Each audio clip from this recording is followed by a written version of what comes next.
operations, which then froze when we introduced that cryogenic propellant, and that either slowed those pumps down or stopped them completely from spinning. So for this next flight attempt, we swapped in 6 engines that were already at Starbase, and we did a test back on Wednesday that allowed us to check out the newly installed engines and spin the aux pumps on all 33 after they were chilled, check out their performance before we got into another launch attempt.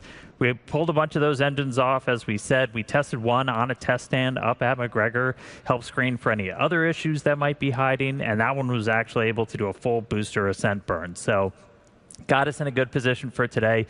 Even though we didn't get off the pad last week, we learned about the engines, the prop systems, how they perform in the flight environment. Already going to drive some changes to make Starship more reliable. We also got a real-world test of an abort that's designed to take place at one of the most critical dynamic phases of flight. We safely shut down 29 running Raptor engines, safeguarded the vehicle and the pad. A mountain of work goes into designing aborts. You've got software, hardware engineers just dreaming up bad day scenarios, how we want the vehicle to respond, just to give us the best possible path to maximize safety, preserve the mission and the hardware, so we're able to do that. All right, that was then. This is now Flight 13's second attempt. So things are looking really good at the moment. Just behind me here is the Launch Control Center. Everybody's on console, looking at the systems on board the vehicle and on the pad as we count down to liftoff. Propellant load is underway. We slipped a little bit into our window as we waited for some last couple of things to settle out, and we are targeting a liftoff at 5:51 p.m. Central Time. Weather today, you can see we've got blue skies. We're going to do a little weather corner here for a second because we were originally attempting to fly yesterday, and we didn't because of, we said, weather. I want to be clear, the cause of not flying was visibility. It had nothing to do with launch weather constraints. One of the key goals of this flight is to get very clear imagery of the tiles on Starship as we're flying it at a higher dynamic pressure. You can't do that when you have clouds completely obscuring your view through all of those critical phases of ascent. We're actually capable and legally allowed to launch into lightning because we've done a ton of testing, unique testing, analysis, studying aircraft capabilities, and it's designed because that's ultimately the cadence we want to fly at, like an airplane. We're going to utilize that new capability carefully, but we're very aware if we want to fly Starship as often as you could fly an airplane, you're going to have to fly in weather that historically would keep rockets on the ground. So we're doing that analysis, we're doing that testing to prepare for the future. Aside from weather, we're watching the range, both in the Gulf right here off Starbase and in the Indian Ocean. That's currently green. And we are not tracking any vehicle or pad issues that will preclude a launch today. Speaking of the pad, that launch infrastructure, it's every bit as complicated as the rocket itself. It's designed to operate in some of the most extreme conditions on Earth. In case you missed it, we had some pretty cool insight into what it takes to launch the most powerful rocket on the planet in the second episode of our ongoing documentary, Starship.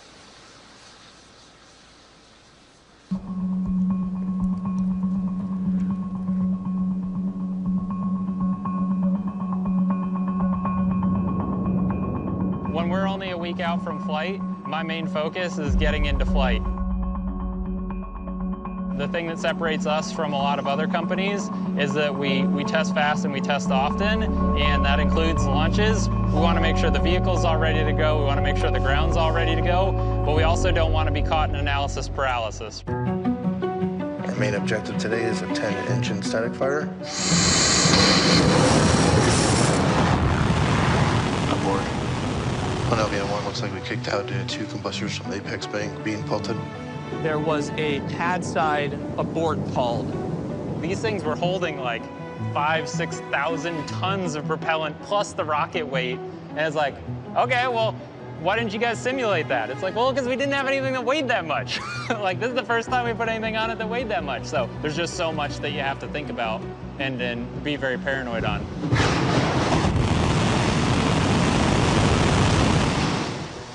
We kicked out early. All teams triage alerts, prepare for offload. We actually had another pad abort on the diverter. Basically, right during engine firing, it was so much noise and vibration that it actually shook the sensors that are located out in this area enough that they aborted us out of the test. went back, obviously, afterwards and looked at all the data and tried to come up with smarter ways to basically still protect the integrity of the diverter throughout the operation while changing our parameters so that we were making sure that we would not abort again. A flame diverter is like a super simple concept that is like not at all complicated in operation and is just absolutely murderous in the details. These are extremely sophisticated thermal load sensing devices. If they turn into melted metal slag, then you know that you got too much heat. If you melt this, you're hotter than aluminum melts. If you melt this, you're hotter than zinc melts. If you melt this, you're hotter than copper melts. If you melt this, you're hotter than Sharpie melts. So we're sub-Sharpie. We have all of this mass flow, all of this energy that is just absolutely trying to obliterate our pad. We want to give it a thing to obliterate to keep from obliterating the things that we care about. And the thing we give it is water.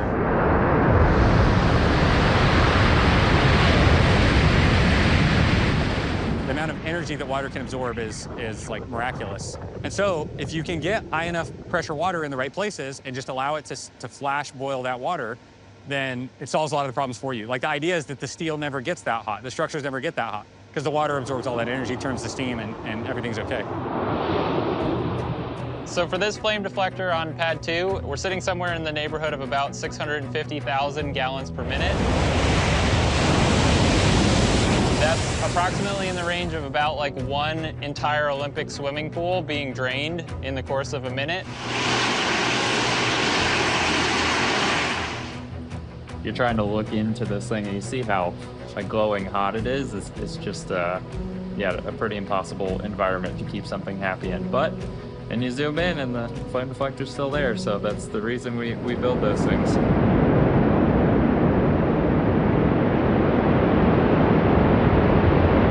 Putting the rocket into human terms is something really tough. 65,000 pounds per second of propellant that is coming out of the engines. And again, just like 18 million pounds of thrust, like what does that number mean? I think of like 11 Ford F-150 trucks per second just zipping out of the bottom of the rocket. It's like imagine if you had the world's biggest machine gun, except for instead of shooting bullets, it was shooting pickup trucks, and it's just firing 11 pickup trucks per second out of the bottom of the rocket. It's like, do you think your stuff could survive that? And it is so satisfying to watch the slow motion flame diverter shots. Right, and just hear all the exciting stories of how we tackle these problems out here in Starbase. Super exciting. Yeah, and by the way, if that looks like fun to you, come join our team. We are seeking scrappy problem solvers to help us build the future. Okay, let's go meet the rocket out on the pad, Starship version 3. It's the most powerful rocket ever developed and ever flown. And it's also the tallest at just over 407 feet tall, fully stacked. It is massive. Standing at the base and looking up is like looking up at a 40-story building. Incredible. Yes, it's a two-stage rocket. Both stages are designed to return to Earth and fly again, making that thing that you see on your screen the first fully reusable rocket ever. The bottom half, or the first stage, is the Super Heavy booster. That's the silver part. It's powered by 33 of our newest iteration, you see them there on your screen now, Raptor 3 engines. They run on liquid methane and oxygen, and this version of Raptor provides a significant increase in thrust. With that additional thrust, as you can see here by these comparisons, the version that we're launching today, version 3 on the far right, that version of Starship gets off the pad much faster than our previous versions. The one on the far left is, I believe, is actually our Flight 1 footage, and in comparison, they really just go. Yep. And now Super Heavy has 3 grid fins, which you can think of as aerodynamic rudders. You see them on your screen now. They help steer during landing. They're 50% larger than on previous booster versions and are designed to support rapid reuse and a more stable atmospheric reentry. I love that shot there. And at the top of the booster, we've got the hot stage adapter. It's designed to protect the booster during separation, and now it's fully integrated for reusability. And stacked right above that is our upper stage of the rocket, or stage 2. It's what we call Ship. It's powered by 6 Raptor engines, 3 optimized to sea level performance, and 3 for the vacuum of space. Ship's design could one day enable point-to-point transfer on Earth, meaning you could travel anywhere on the planet in an hour or less. Sounds pretty great to me. Sounds awesome. It's designed to carry massive orbital payloads, both cargo and crew, to Earth orbit, the Moon, Mars, and beyond. And for the first time, we are carrying real Starlink V3 satellites to space. For more on that, let's head out to California, where Tyler is standing by with the team in Hawthorne. How's it going, Tyler? We're doing great over here, Nate. Thank you both. I'm Tyler Lionquist, and I'm a Starlink business analyst here at SpaceX. Now, for those of you who have been following along, the Starlink version 3 satellites have been designed to take full advantage of Starship's payload capacity. And we're going to get our first look at those satellites today. The Starlink V3 is our next-gen satellite, and it includes meaningful increases in capacity, data density, and power generation. So we'll be adding around 20 times the capacity into the constellation on each Starship mission as compared to the version 2 satellites that we launch on Falcon. And that means that we'll be able to serve more people all around the world and with increasingly better high-speed internet. Like all Starlink satellites, the V3s are built at Starlink's site in Redmond, Washington, where we already build more satellites than anyone else in the world today. The V3 sats are designed to support 1 terabit per second of downlink and 160 gigabits per second of uplink capacity. That's approximately a 10 times improvement in downlink capacity and around a 22 times increase in uplink capacity from the version 2 Starlink satellite. Serving this capacity to and from customers are the satellite's upgraded phased array antennas. The upgraded phased arrays are fed by SpaceX's in-house developed chips that were designed to serve customers more efficiently in both densely and sparsely populated regions simultaneously. And each Starlink V3 satellite is also equipped with 6 high-capacity 400 gigabit space lasers. Now, these 6 lasers will allow high-bandwidth traffic to flow uninterrupted between any 2 points in the world with redundant paths across a petabit laser mesh network. And if that wasn't enough, the V3s will carry 4 quad-band radio frequency backhaul antennas. And these will take advantage of the Ka, E, V, and W communication bands, allowing for an 8 times improvement in supported capacity compared to the V2 sats. And that's a lot of growth in capacity and capability. And as such, the new satellite design requires more power. So the solar arrays on V3 will generate approximately twice as much power as the current arrays that we fly on the V2 satellites. And they're also optimized to reduce drag in the lower orbital altitudes in which these new satellites will operate. But before we operationalize these satellites, we want to put them in a flight-like environment.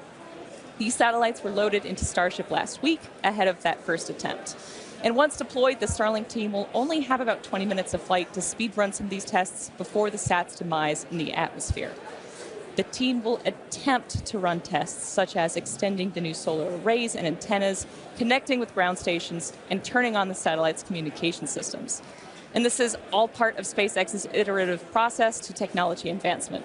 From the very beginning, Starlink was designed to scale rapidly and improve continuously. From production to launch and ground infrastructure, Starlink is uniquely positioned to keep pace with rising demand around the world. In fact, just last week, we rolled out the next generation Starlink kit, the V5, which is built for reliable, high-speed home internet.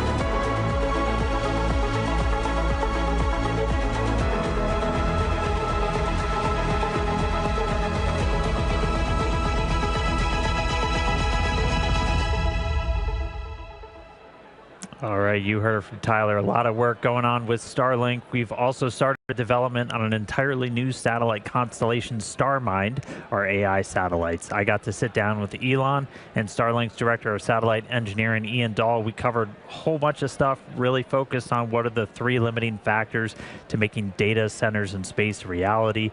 First one we talked about was mass to orbit. That's where Starship comes in. We're going to need megatons into low Earth orbit, and we're going to be combining its full reusability and the really big payload capacity to launch the number of satellites that we're talking about, because we plan to deploy up to 1 million AI satellites, and those are going to function as those orbital data centers using Starship for the high volume, low cost launches.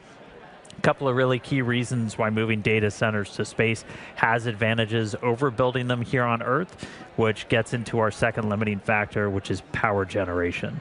It's always sunny in space. Satellites can harness that sun, that near constant solar energy, which is really going to be the only way to scale if AI continues to grow at the pace that we see, especially when you contrast it with all of the challenges that you have here on Earth.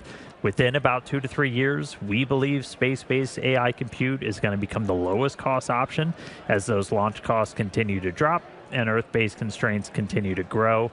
It's going to just transform how Earth powers AI, unlocks the future. And then our third limiting factor that we got to go figure out is going to be chips, and we got to do that fast. And that's what we're doing with TerraFab. That's going to be the most epic chip building effort ever.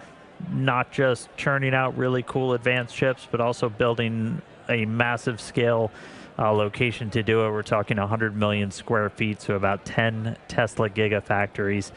All of this together sounds a bit fantastical, a bit out there, but these are real steps that we are taking right now that are going to set us up to eventually become a galactic civilization. That sounds really cool. I mean, harnessing meaningful amounts of power from the sun, supporting all of those AI applications that are going to change our daily lives, and making humanity a multi-planetary species. If you want to learn more, you can watch the full conversation on our website. Hopefully a link appears on the screen. If not, go look up StarMind. So the future is looking pretty sweet, but first things first, we've got Flight 13 ahead. Let's jump down to Kate and Nate for what's ahead. Thanks, Dan. Yeah, the future is built on progressive steps like today's test. So let's dive into the flight profile that we're going to see today. That's right. We've got an exciting day in store. So starting with liftoff, Super Heavy will ignite those 33 Raptor 3 engines right off of Pad 2 here in Starbase. We will then power through ascent ahead of hot stage separation, where the booster will shut down all but 5 engines at the bottom. Stage 2 will then light its own Raptor engines, pushing off from Super Heavy and starting our stage separation maneuver known as hot staging. We will then have the directional booster flip using 33 engines, and after coasting for a few minutes, the booster today will target a landing burn and ocean splashdown a few miles off the coast of Starbase. Ship is going to keep the party going with its ascent burn to a suborbital trajectory, followed by deployment of those 20 Starlink V3 satellites. We also plan to relight a single Raptor engine. Re-entry is just a few minutes later, which should provide some amazing views thanks to Starlink. And typically we see some pretty fantastic views of the ship's blistering re-entry through the Earth's atmosphere. A plasma blanket will form around the vehicle and never prevails to provide epic scenes. And lastly, we'll conclude today's test with a landing flip, a landing burn, and a splashdown in the Indian Ocean. And with that, let's kick it over to Dan for a countdown update. Thanks, Kate. Good news. We just heard from the flight director. We are T-minus 10 minutes. We're a little bit past that now, not tracking any issues for launch today. Range continues to be green. Our range team hard at work, making sure we're clear out in the Gulf and in the Indian Ocean, where we're going to be sending the Starship. Weather continues to be gorgeous. Again, no clouds. We scrubbed our attempt yesterday, or didn't even try yesterday, because we had such poor visibility.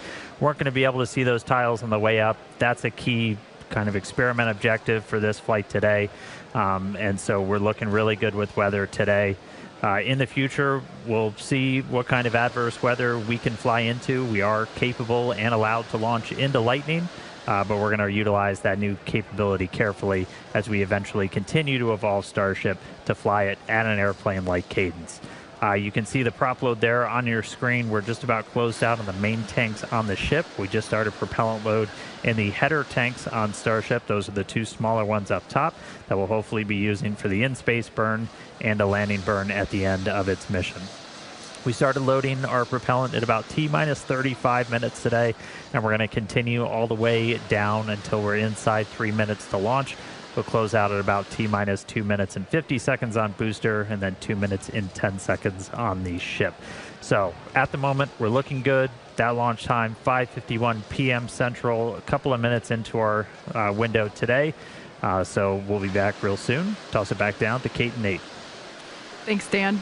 Recently, NASA announced the astronauts for the upcoming Artemis 3 mission. The Artemis 3 mission is a crewed demonstration mission in low Earth orbit designed to demonstrate critical systems needed for future lunar landings. Astronauts Andre Douglas, Luca Parmitano, Randy Bresnik, and Frank Rubio, as seen there on your screen, they will crew the mission, and it's slated for 2027. It's a great crew, and it's also the penultimate mission, the final test before Artemis 4 attempts to put astronaut boots back on the moon for the first time since 1972.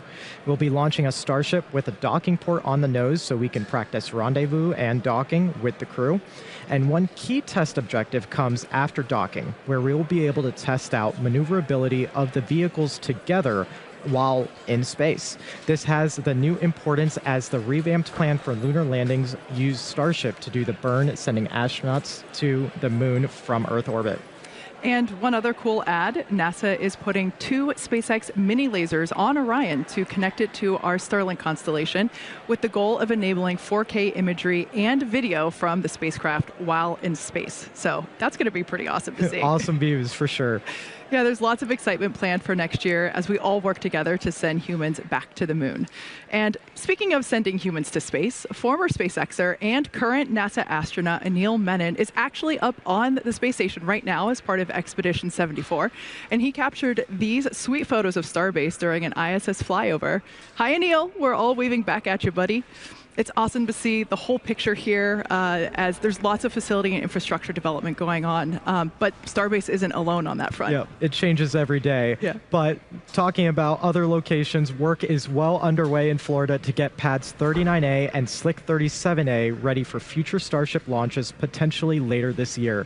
Starship launches from Cape Canaveral are key to hit the necessary launch cadence to get back to the moon, build a moon base, head to Mars, all the exciting stuff ahead in the future. Yeah, exactly. And that future gets closer and closer with tests like today's flight. And with that, we are just under 6 minutes until launch. So that brings us to terminal count. Excitement is definitely gaining traction down here as the crowd is gathering just behind us on the lawn outside. And happy to say, still not a cloud in the sky. Dan, how are things up at Mission Control? Things are still looking really good, Kate. We are still not tracking any holds on the board. No issues with the vehicle or with the pad. Our range continues to be green, both in the Gulf and out in the Indian Ocean for flight today. We'll continue monitoring that all the way down to the final minutes. We are going to be closing out our propellant loading on the booster and the ship within the next 3 minutes. We're going to have about 11.5 million pounds of liquid oxygen and liquid methane on both of those stages once we're all done. Then it'll be time for the pad to essentially ready itself, where we clear out all of the prop that's been flowing through feed lines up into the launch mount, up into the tower. Those go back into the propellant farm, get it ready, and we'll do those final thrust vector control, those steering checks as we get a little bit closer. If we need to hold that hold time, it's new for this launch, and we saw it briefly on our attempt last week. That hold is set at T-minus 60 seconds now. That's where we can pause, we can wait. If we need to just kind of hang out for any pressurizations, anything like that to clear, we've got a couple of minutes to hang there. We will only hold if there's an issue, and we're not tracking any holds on the board right now. That's right. Now, once T-minus 60 seconds passes, a number of events will occur in rapid succession. Both the ship and booster will configure their comm systems for flight, and they will rapidly run leak checks on gas and fluid tanks. Meanwhile, the booster will be going into internal power, and its engines will get their final priming for launch. Those ship engines will also begin their ascent bleed profile, and it will arm its automatic flight safety system. There's a lot of mechanical activations on the tower side as well, with one critical step being unlatching of the quick disconnect feeding propellant into the ship. And once T-minus 60 seconds has passed, we still have the ability to rapidly recycle the count under certain conditions back to that T-minus 60 seconds point and hold there to assess what happened and if teams can proceed once again to T0. There's an estimated 5 to 8 minutes of hold time, and that's largely driven by the propellant temperatures that we see on the vehicle while holding. The flame diverter on pad 2, you can see it there at the base of Starship. That activates at T-minus 17 seconds. Now, if we trigger a hold after T-minus 17 seconds, that will result in a scrub for the day, as we've already turned on the water. Now, for those that have just recently tuned in, once again, our primary test objectives for today's test flight includes a successful liftoff, stage separation. We also plan to deploy 20 Starlink V3 satellites. We have real satellites on board. We expect to have about 20 minutes of available time to speed run some tests and really allow the Starlink engineers to put them to the test in that time. That's right, and we also have the soft splashdowns planned for both the booster and the ship. Going to be super exciting to see if we can return those safely back, so that way we can get ready for tower catches again. And just a quick check-in, we got our final green light from the range, not tracking any issues on ascent or out in the Indian Ocean for entry, so that was kind of the final go for flight that we wait for in these final minutes. Prop load now closing out on both vehicles. We have no holds on the board. Again, we've got that gate at T-minus 1 minute. We're only going to hold if there's a reason, and currently there are no reasons. Coming up here in a few seconds, we should have, actually right there we can see on screen, that's the base of the Super Heavy booster. Those are the 33 Raptor engines, and we expect to see and there they go, the TVC checkouts, also known as engine wiggles. We're activating those thrust vector control actuators to ensure that those center engines and the inner radius as well have the ability to steer the rocket. Yep, super cool to see how fast those move. I mean, in flight, it's amazing to see how it steers the vehicle. And we're coming up on that T-minus 1 minute now on our countdown, so let's listen in to see if we pass that gate.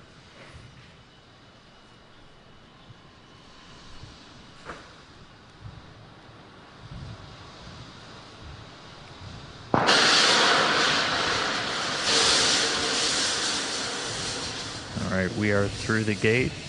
Still no holds on the board. 50 seconds to go.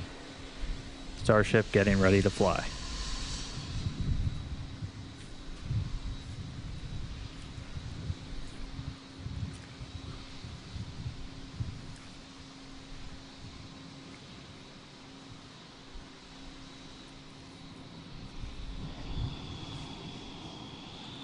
Flight tractors go for launch.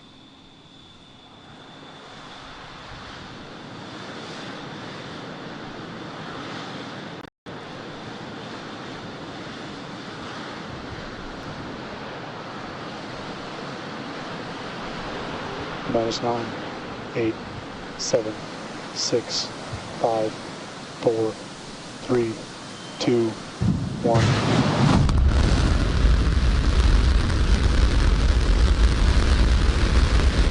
Lift off, Starship.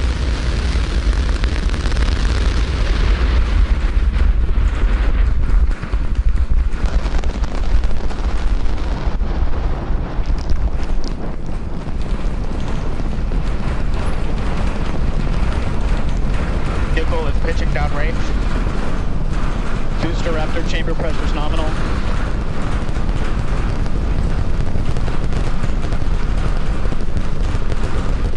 Seconds into flight, 33 out of 33 Raptor engines lit on the Super Heavy booster, arcing away from us here at Starbase.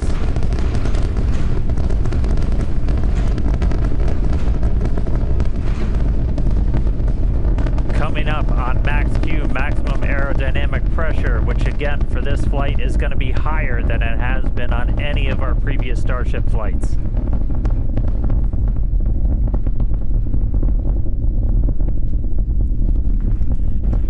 So we're passing through that maximum aerodynamic pressure over a minute now into flight.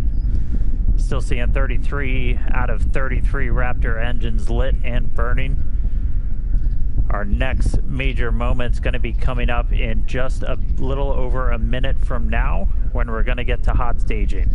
We're going to shut down all but 5 of those engines on the booster. It's our version of MECO. Most engines cut off. And then we're going to ignite the 6 engines on the ship while it is still attached, to do that separation.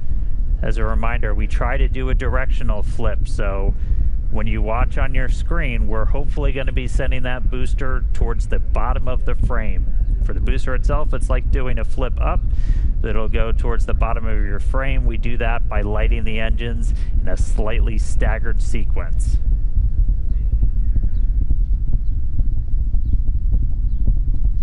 Standing by for hot staging.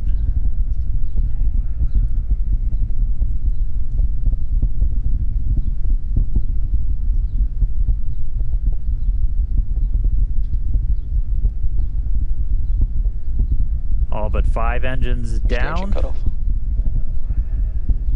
Tap. 6 ignite. Backburn startup.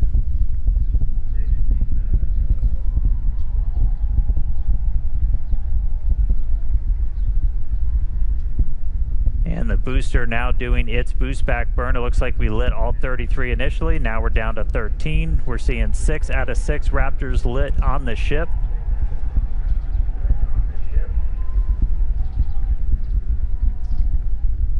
Backburn shut down. And boost back burn shut down. So it looks like we were able to get through the boost back burn this time around. That was one of the key objectives we didn't have on the last flight. Nominal. And we've got 6 engines lit on the ship. All right, so that's the first of 2 burns that the booster is going to be doing to kind of send it back towards us. It's going to be landing a couple of miles offshore from Starbase, hopefully. We're going to try and get it all the way down to do a landing burn, where we're going to use those 13 center engines. They're going to ignite. That's what's going to really bleed off all that velocity that it's built up. And it'll eventually, hopefully, transition to 5 engines to kind of fine-tune its path in, and then all the way down to 3 for the remaining bit. All right, we've got a couple of minutes to go until we get there. So booster's going to coast for a little bit. Ship still seeing 6 out of 6 Raptor engines lit.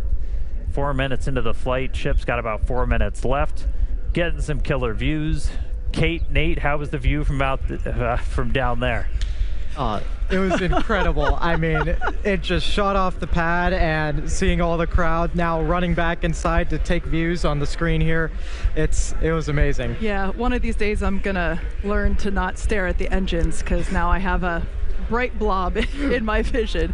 Right. Now, speaking of vision, we could see both stages there on your screen. Starship's second stage is still firing its engines. You can follow along with that with the GUI down on the bottom right-hand side of your screen. Still following the planned flight path as well. Beautiful views of planet Earth there behind the ship. That's right, and we're actually getting a live shot off the booster right now, an onboard camera. You can see the plume from Starbase where it just lifted off 5 minutes ago. On nominal trajectory. We are there. We are there. That is us. I kind of want to run back outside and wave. Right. Now, again, this booster is not planning to come back to the tower or to launch site for this particular launch. We are going to be planning to do an ocean splashdown just off the coast of Starbase, so hoping to still get some amazing views of that.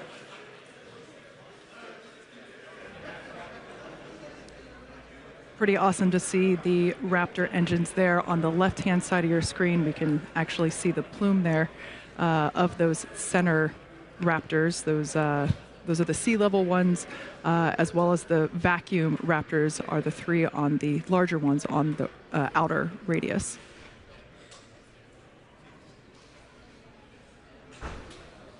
Now, just like on tower catches, we are going to be doing a 13 engine landing burn to slow the booster down.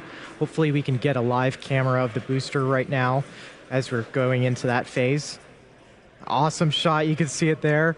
So right now the booster is using their 3 hypersonic grid fins to guide itself through the atmosphere toward its landing site. You can see we're only 5 kilometers above the sea right here. Startup.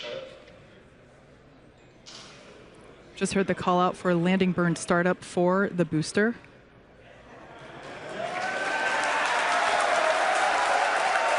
I have a feeling the crowd's about to go wild here.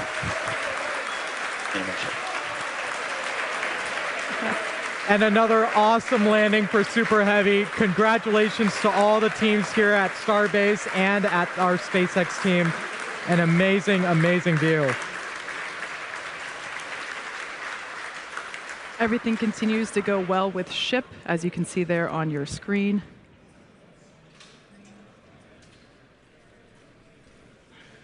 Yeah, we've got about a minute left with the ship engines on. Just looking at the booster real quick, it didn't look like we lit all 13 engines that we were planning for that initial landing burn. We were targeting a softer splashdown, and as you saw, it came in with quite a bit of velocity still. So landing velocity did look a little bit high, but really cool to make it all the way back this time to that landing burn. We'll dig in, figure out how to turn on all those engines, and then get to a full landing soon.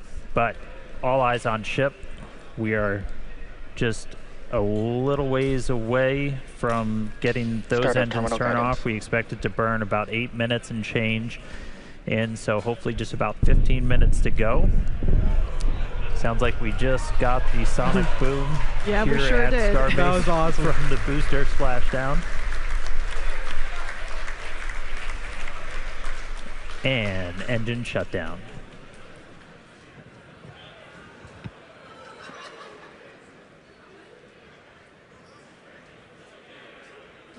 All right, Starship 6 Raptor engines have successfully shut down. Nominal orbit insertion. And there's our call out for nominal orbit insertion. So we got a ship in space. We've got a booster in the Gulf where we were planning to send it. It's a hell of a start to the day, Kate. Yeah, it sure is. All of our colleagues here are filing in through the doors. A lot of people wanted to stay outside and hear the boom. And so it's pretty great to see a ship in space, and everybody's super excited down here. That's right.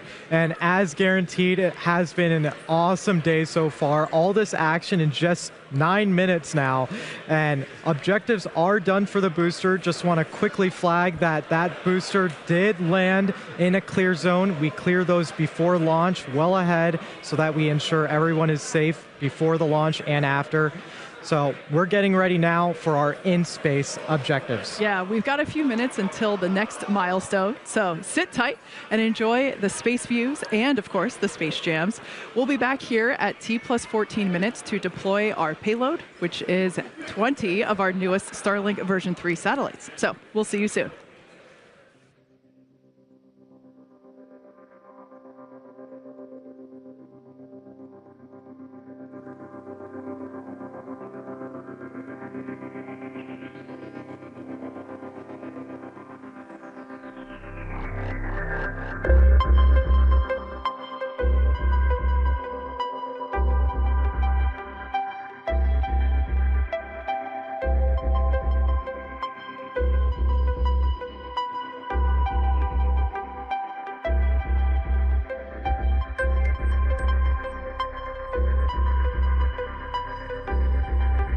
Ship FTS is saved.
Welcome back. If you're just joining us, we're getting ready to deploy 20 Starlink version 3 satellites.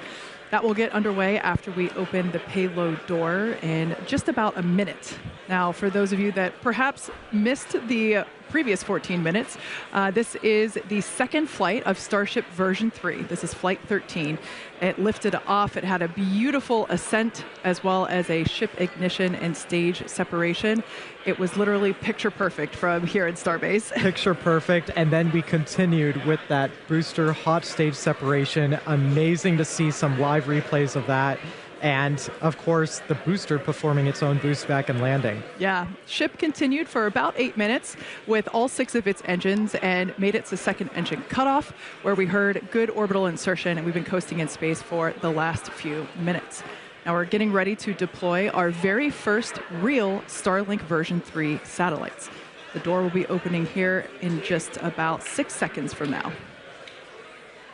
Now, we won't have the same views as we did on Flight 12 of our payload. We don't have those cameras on board these Starship version 3s. That was a Dodger Dog exclusive, but we will be able to see them deploy from the ship.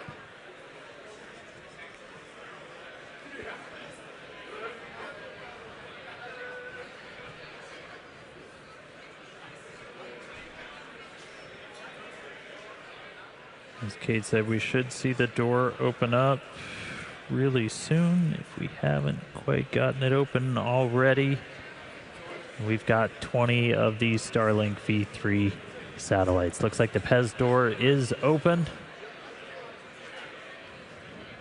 And so, yeah, this is the first time we've got Starlink V3 satellites getting ready to go into space. And I mean, these things are really just kind of crazy upgrades that they're going to bring to the network, where you start talking about just symmetric gigabit speeds through the Starlink network pretty much anywhere on the planet that this is going to unlock. So really exciting. These satellites are only going to be in space for about 20 minutes.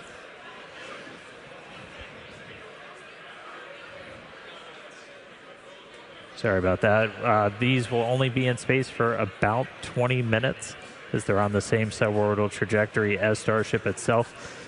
This is essentially just giving us a chance to try and run as many tests as possible, deploy the solar arrays, antennas, whatever we can on these vehicles.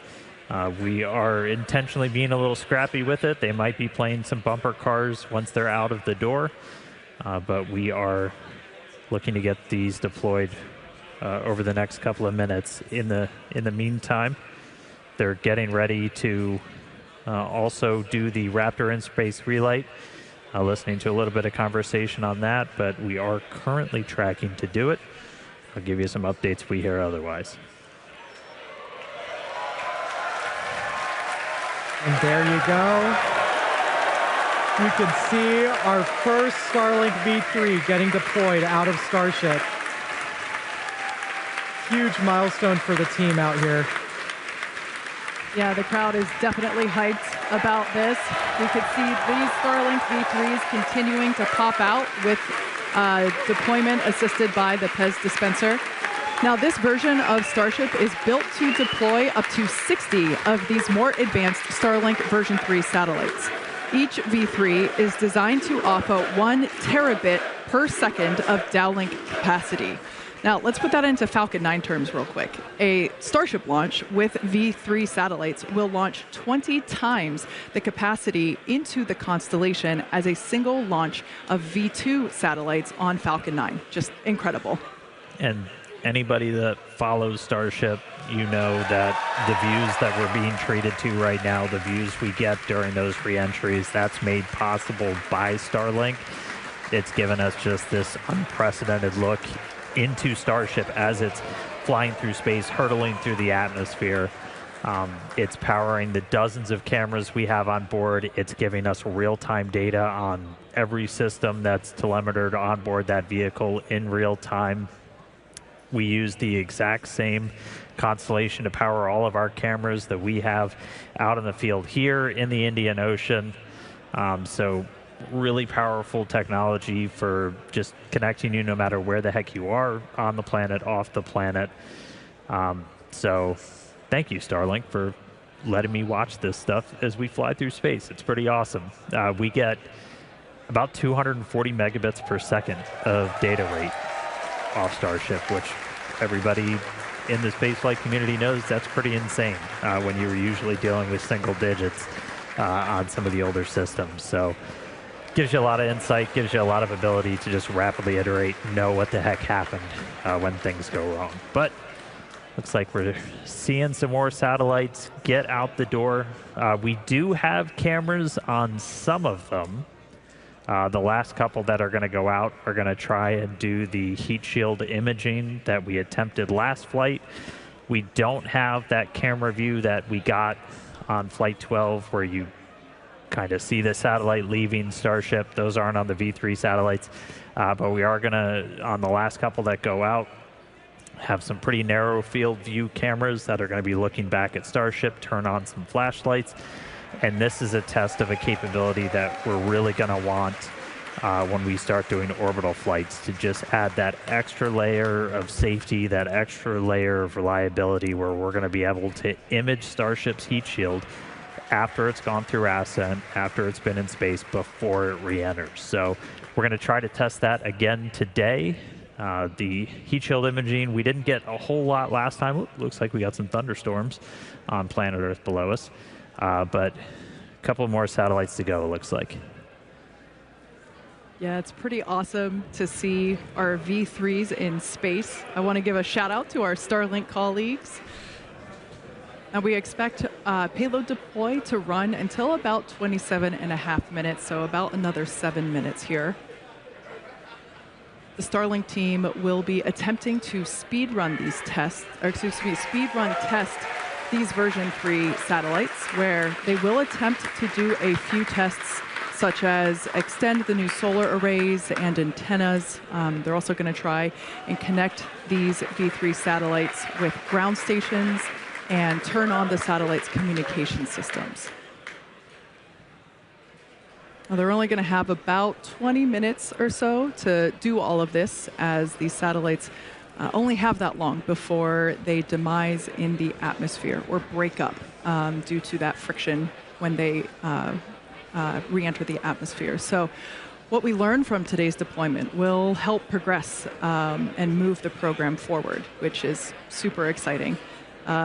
You could basically say that the payload's payload is data. That's right. We're getting very Inception here.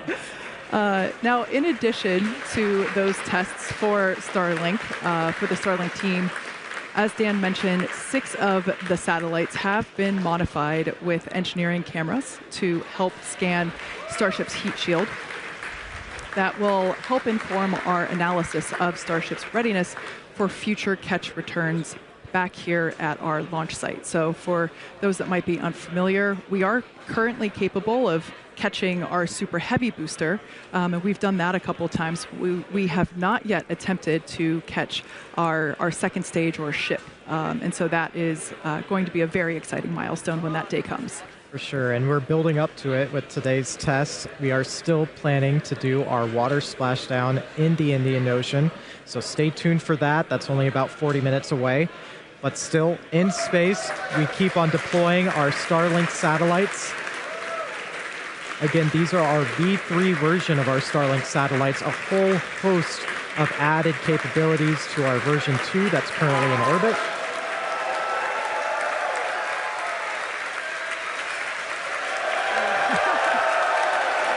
And this is our team here at Starbase, Texas. These are all of the team members that have helped build the vehicle, that have built the Pez dispenser, and got it ready to fly today. Amazing work. Now, for those of you that have just recently tuned in, there is a spaceship in your screen, we promise. Right now, the ship is in orbital darkness, so we don't have any available sunlight from the sun to help illuminate the scene. But what you can see moving out from that smally lit space, those are the V3 satellites as they are being deployed. And essentially, the ship is illuminated from the inside, and so we're able to see the light come out through the payload door. Right. Just a really small sliver of light at the top. That's our PEZ dispenser. That's how we're both loading our satellites into the rocket and deploying it. It's pretty novel. We've got about 3.5 minutes still left of our payload deploy sequence. Yep, looks like we've got 16 satellites deployed, so 4 more to go. These last couple will have those cameras, so if you see any sudden bright lights, that'll be flashlights turning on those satellites to try and get some imagery of Starship's heat shield. 17 out the door. 3 more to go, and 18.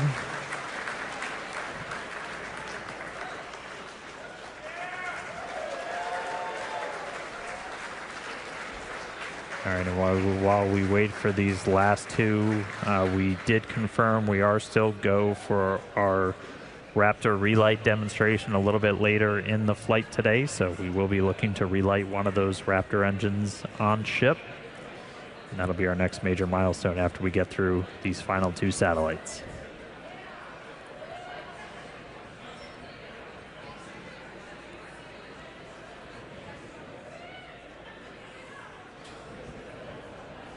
Just at 25 minutes into our flight, it's crazy to think that we're already screaming at 27,000 kilometers an hour, 200 kilometers above the ocean surface. Amazing. Yeah. Now, for those of you that lost count, we have deployed almost all of our 20 Starlink satellites. I believe our last count was at 18, so we should be seeing 2 more. And we're very excited to see our version 3 satellites in space. And these are fully, these are real satellites. Right. They're not just demonstration sats like we had last time. These are going to basically have a 20-minute lifespan where our Starlink engineering team will attempt to perform a number of tests and really speed run those tests during that time. Right. And in terms of satellite lifespans, 20 minutes is it's the shortest you could possibly get, but hopefully in that 20-minute time frame we can really try and ink out as many tests as we can. It looks like we might have some, this might actually be light from one of the Starlink satellites. As we mentioned before, a few of them, 6 of them actually are equipped with flashlights to look back at Starship as we want to image the heat shield and understand the heat shield performance through the ascent phase, as this information is very important for us to know and understand as we prepare for operations that will enable ship to come back to Starbase for landing, for catch, I should say. Right. And we are about 40 seconds away from that planned payload deployment sequence being complete. Yep, looks like we've just got those last 2 to go. These ones might be coming out. Oops, they're starting to see motion.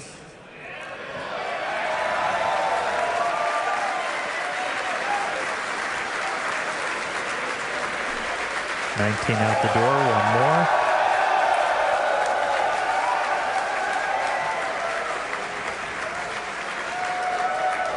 It looks like we got a crowd at our Hawthorne, California location.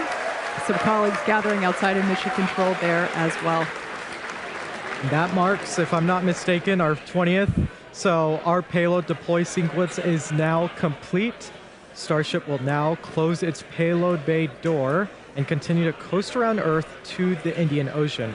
Still a lot of major events to come today, including our Raptor relight burn at T plus 38 minutes, 58 seconds, followed by atmospheric re-entry, where the heat shield will be put to test, and eventually our splashdown. So with that, we're gonna go ahead and go on to another quick coast. Yeah, so sit tight, enjoy the views, and of course some more space jams, and we will come back here at T plus 37 minutes for our Raptor engine relight and of course Starship re-entry.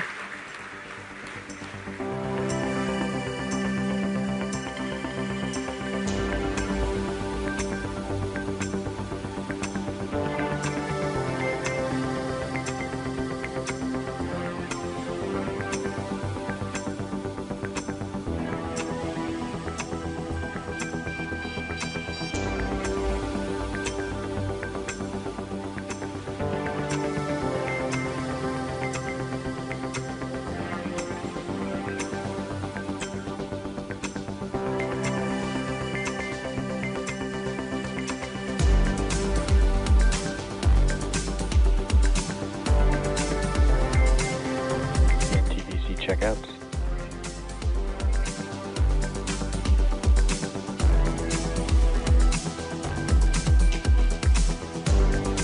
TVC checkouts complete.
Welcome back once again to the Flight 13 webcast. If you're just joining us, our newest version of Starship, which you see there on your screen, successfully deployed 20 Starlink version 3 satellites. And I've got great news to share. Not only were we able to make contact with all 20, but we also made comms over lasers with all of them as well. So that is awesome. Hell yeah, shout out to our Starlink team. We're so thrilled. Huge milestone. And that's only 3 minutes or 5 minutes after deploying them? I mean, that's crazy. Amazing. And right now, we are expecting a relight of a single Raptor engine, and that's going to be coming up in just over a minute and a half from now. That's right. We are going to be lighting one of our sea-level Raptor engines, and this is essentially just a demonstration that you can relight an engine after it's already done its ascent burn. And this is going to be really important when we do maneuvers for orbital missions, whether we're relighting to go into orbit, or if you're already in orbit and you're getting ready to do a deorbit burn.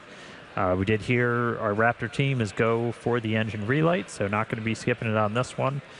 So we should see that coming up in just about 45 seconds from now. Again, this is not a deorbit burn for this ship. We are on a suborbital trajectory, so this Starship is coming back over the Indian Ocean no matter what. But this is going to be a pretty critical test for what we'll eventually need to do when we do orbital missions. When you got to relight those engines, do a burn to get yourself out of orbit. One thing that is unique on this one is we're going to be lighting it for a little bit longer of a time. We're expecting this burn to be up to about 14 seconds. We've only done about 3 seconds previously. And so that should be coming up within the next couple of seconds. Let's stand by. Relight demo startup.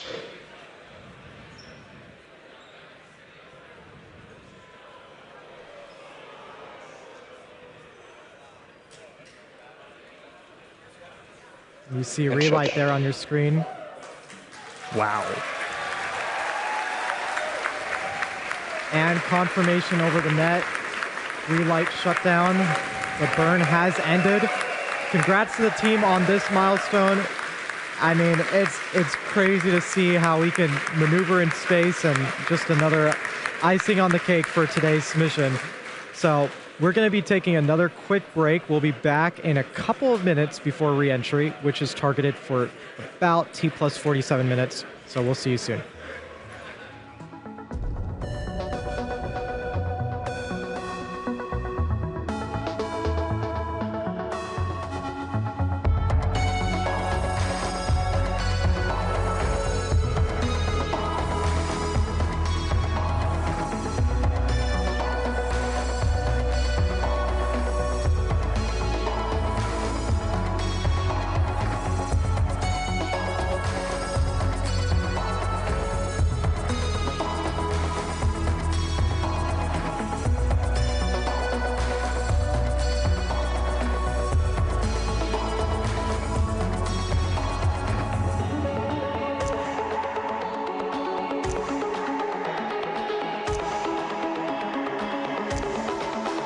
Vehicle and entry prep.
Starship is starting entry. Good attitude for entry.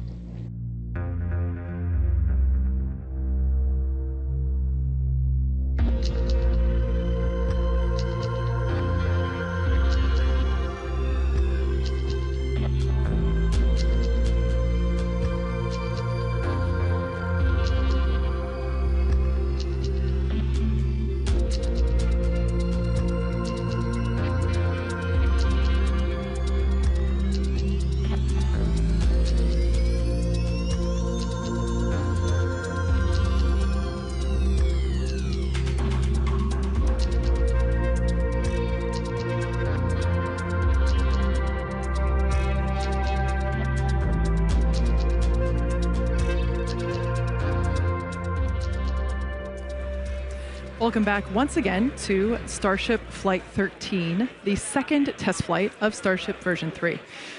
As you can see by these pretty cool views on your screen, the ship is currently re-entering the Earth's atmosphere. Now, we probably have some first-time viewers tuning in today, so let's talk about this phase. Right, so re-entry, it's a critical phase of flight, and we need information on how the ship's systems perform. So re-entry, you can see that speed in the bottom left-hand corner of your screen. We have to scrub all of that speed down so that way we can safely land. It's a lot of energy to be able to scrub down, and it's all the energy that we just used to launch the rocket as well.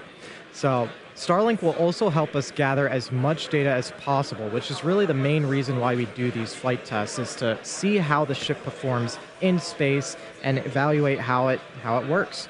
Starlink provides us with one more path to collect data to help us rapidly iterate Starship's design.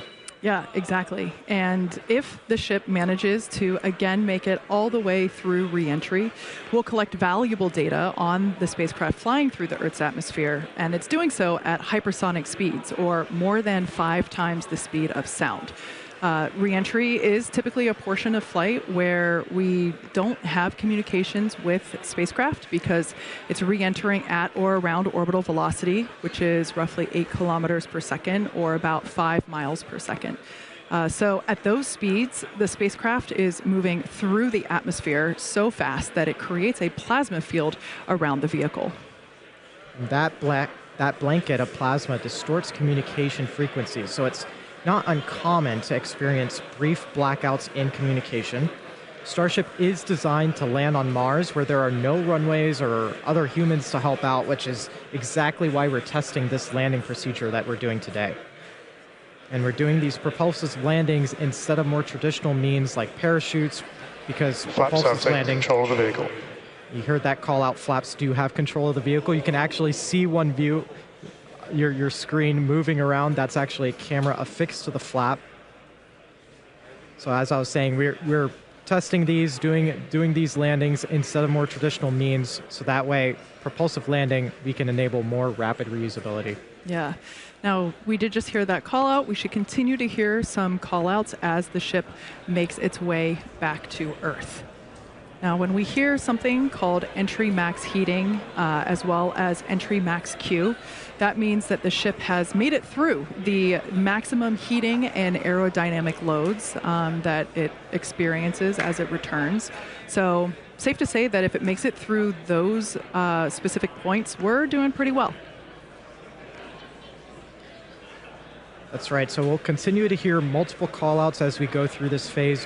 One of those callouts will be that the ship is transonic. We'll also hear another one when it's subsonic.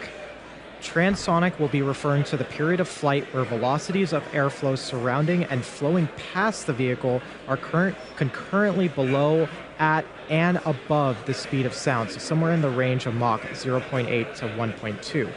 For reference, commercial jets have a range of cruising speeds, but most fly at roughly Mach 0.74, 0.85. Just for reference, that's between 480 miles per hour to 575 miles per hour, or 770 to 930 kilometers an hour. And subsonic, another call out that you'll hear later on in the stream, subsonic will refer to speeds that are much less than the speed of sound. So at this point in flight, the ship's velocity will be slowing down drastically. So with reentry well underway, we'll take another break. and return just before the ship's landing burn, targeted for T plus 1 hour and 5 minutes.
Starship is leaving the peak heating phase of entry. External temperatures are coming down.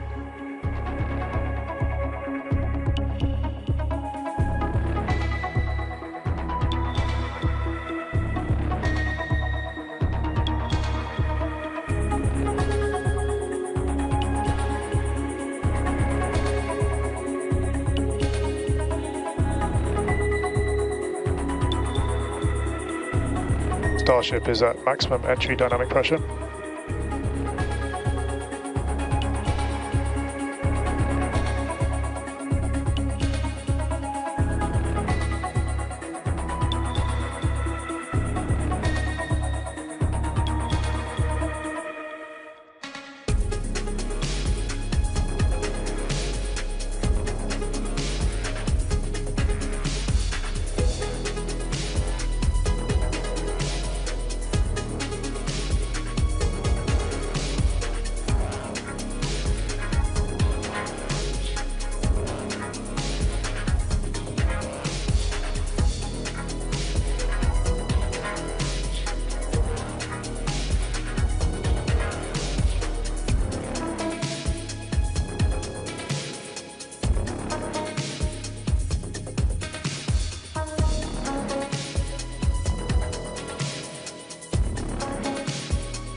Starship is executing the swoosh maneuver.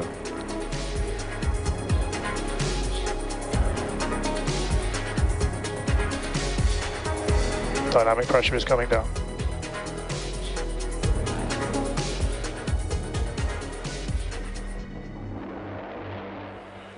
Welcome back one last time to Starship Flight 13, the second flight of Starship version 3.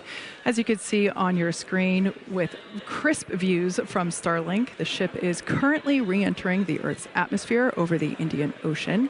And really for the last several minutes, we had some amazing Technicolor views. It really looked like it was made out of starlight.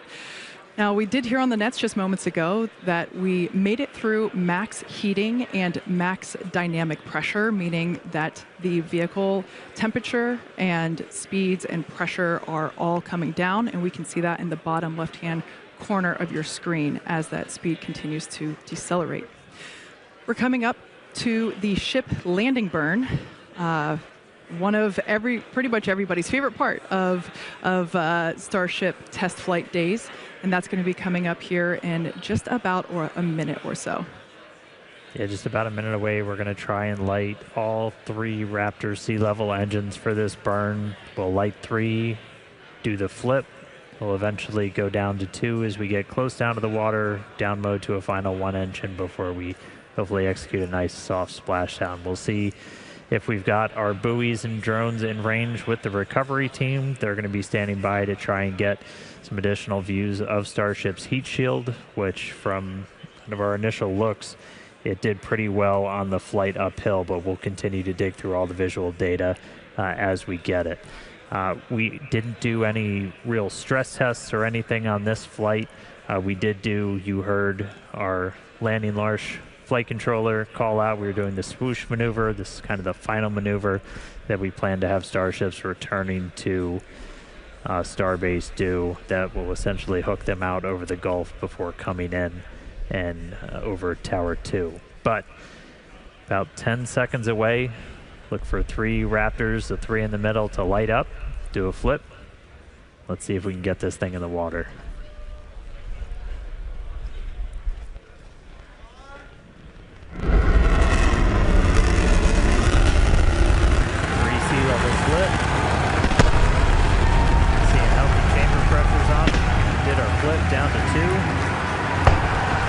Starship descending into the Indian Ocean, down to 1.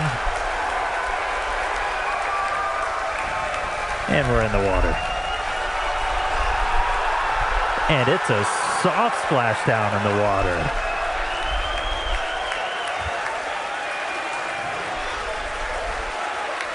That is a first.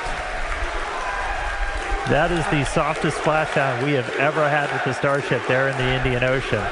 It's bound to be an exciting day for our recovery team.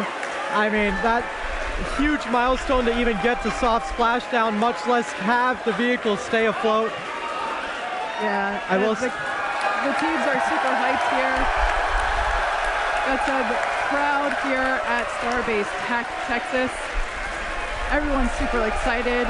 We never really get to see Starship floating so serenely in the Indian Ocean, so we're certainly enjoying these extended views. Like I said, we're really pumped about this. I want to check in with Tyler. Tyler, how is Hawthorne feeling about Lucky Flight 13? Hey, Kate, we are so excited about another successful Starship test flight and those gorgeous Starlink views that we had. And we can also confirm that we managed to make contact with all 20 of those V3 sats. So it's a massive day for us. So congratulations to everyone at the team at Starbase, for Starlink, everyone here and around the company who've contributed to the Starship program as we make progress again towards a multi-planetary future. So thank you everyone for tuning in. That's a goodbye from Hawthorne and back to you guys at Starbase. Thanks so much, Tyler. Now, for anyone who perhaps missed the action, I suggest that you rewind the clock. Wow, look at that view of the Starship heat shield tiles. You can really see how the atmospheric re-entry, how it disperses the heat around the edge of the vehicle. I don't think we've seen quite that close before. Never. And honestly, however short-lived that ship standing, bobbing in the water is, that is insane data for our team. It's unbelievable that we were able to keep that ship afloat. Now, we promised maximum excitement, and Starship V3 delivered. Congratulations to all of our teammates at SpaceX and to everyone who supported the Starship program. And thank you to all of our future customers for your support. Yeah, as you could tell, the crowd really enjoyed that Nemo cam for a moment. We'd also like to thank the fine people of Cameron County, as well as the Coast Guard, the Federal Aviation Administration, and the Government of Mexico. The amazing views do not end, so be sure to follow SpaceX on X for updates and more of these exciting shots that we didn't get to feature on today's broadcast. And to get an inside real-time look at the teams bringing this incredible rocket to life, check out the latest episode of our documentary series, Starship. And of course, thanks to all of you for tuning in.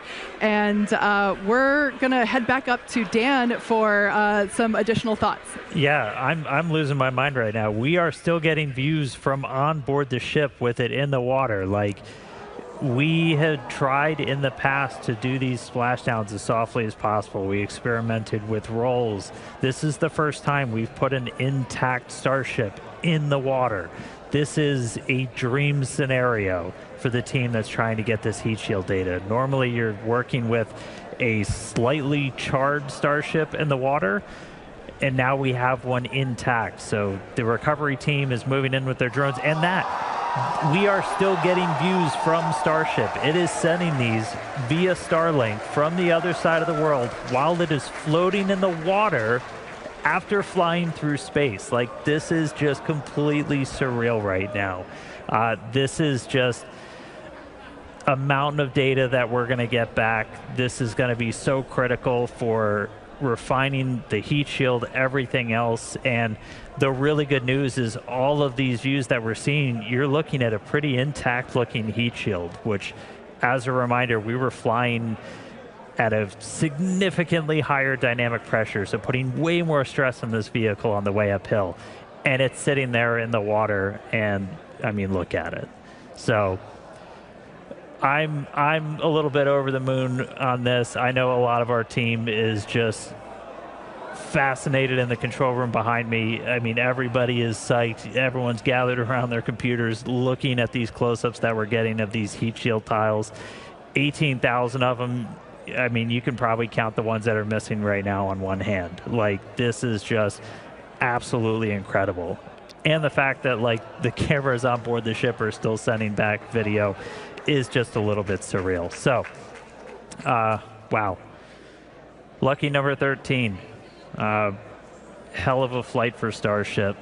Get it all the way there in the water. Really great day for version 3. So, whew. All right. As Kate and Nate said, we're going to keep releasing more of this. Stay tuned. We've got some really cool stuff from some of the onboards that we caught. So keep following us on X at SpaceX.